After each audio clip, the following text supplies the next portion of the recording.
যে হ্যাঁ আন্দোলনের নেতৃত্ব ছাত্ররাই দিয়েছে, কিন্তু ব্যাপারটা এমন হওয়া উচিত না যে স্বৈরাচারের পতন শুধু আমরাই ঘটিয়েছি। আওয়ামী লীগ কিন্তু বরাবরই স্বাধীনতাকে নিজস্ব সম্পত্তি ভাবত।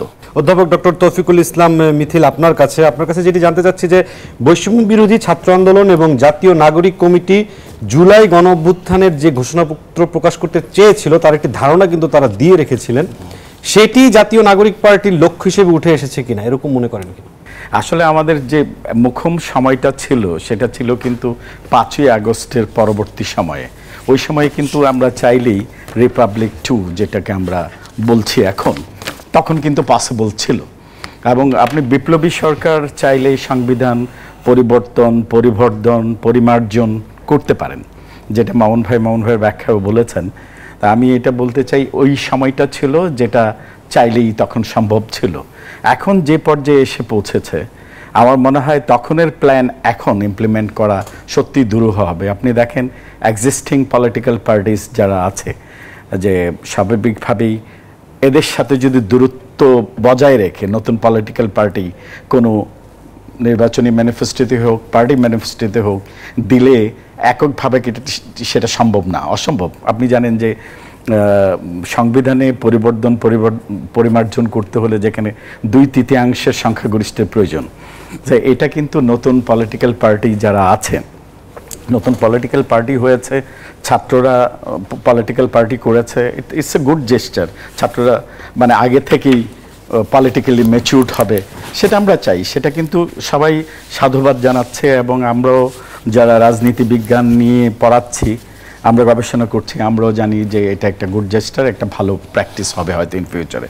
যেটা হয়তো এখন এক্সিস্টিং পলিটিক্যাল পার্টির মধ্যে সবচেয়ে বড় দল যেটা আপনি দেখেন দীর্ঘ সময় কিন্তু নিপীড়ন নির্যাতনের মাধ্যমে ক্ষমতার বাইরে থেকেও নিজেদের মধ্যে কিন্তু একটা পরিশুদ্ধ পাশাপাশি হচ্ছে পরীক্ষিত একটা দল হয়েছে। এখন যে নতুন পলিটিক্যাল পার্টি হিসাবে যে কথাগুলো বলছে, কথাগুলো অবশ্যই এই এক্সিস্টিং যে কনস্টিটিউশন আছে সেখানে কিন্তু একটা দল যদি ক্ষমতায় যায় তার কিন্তু স্বৈরতন্ত্র হওয়ার একটা সম্ভাবনা আছে।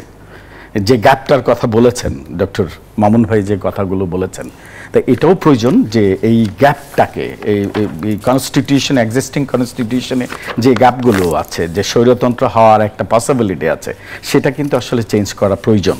বাট সেই চেঞ্জটা করতে হলে কি প্রয়োজন? জাতীয় ঐক্য। এবং জাতীয় ঐক্য ছাড়া কিন্তু এখন যে অবস্থায় আছে চাইলেই কিন্তু এখন সংবিধান পরিমার্জন করা আমার কাছে মনে হয় এটা দুরূহ হবে। এবং সেই ক্ষেত্রে নতুন যারা পলিটিক্যাল পার্টি হিসেবে আত্মপ্রকাশ করছে এবং এক্সিস্টিং পলিটিক্যাল পার্টিস, বিশেষত সবচাইতে বড় যে দলটা দীর্ঘ সময় ক্ষমতার বাইরে ছিল, নিপীড়ন নির্যাতনের শিকার হয়েছে, আমরা যতই বলি যে হ্যাঁ আন্দোলনের নেতৃত্ব ছাত্ররাই দিয়েছে, কিন্তু ব্যাপারটা এমন হওয়া উচিত না যে স্বৈরাচারের পতন শুধু আমরাই ঘটিয়েছি। যেটা হয়েছে আপনি দেখেন 71 স্বাধীনতার পরবর্তী সময়ে আওয়ামী লীগ কিন্তু বরাবরই স্বাধীনতাকে নিজস্ব সম্পত্তি ভাবত।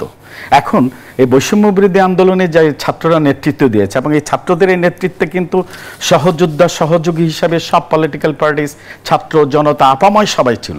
কিন্তু এটাকে যদি নিজস্ব সম্পত্তি কেউ ভাবা শুরু করে তাহলে কিন্তু আলটিমেটলি অবস্থাটা যেটা দাঁড়াবে, যেটা 71 পরবর্তী আমরা দেখেছি আওয়ামী লীগ সবসময় এটা করেছে এবং করেছে বিদায়ী আপনি দেখেছেন পরবর্তীতে কনসিকুয়েন্স কি হয়েছে। তো এটা যেন না হয়, কোনো আন্দোলন কারো একক সম্পত্তি না। আর বিশেষত 71 বলেন, 90 বলেন এবং সেটা 24ই বলেন, সবার সম্মিলিত প্রয়াসেই কিন্তু সে আন্দোলনের অ্যাচিভমেন্টগুলো হয়েছে।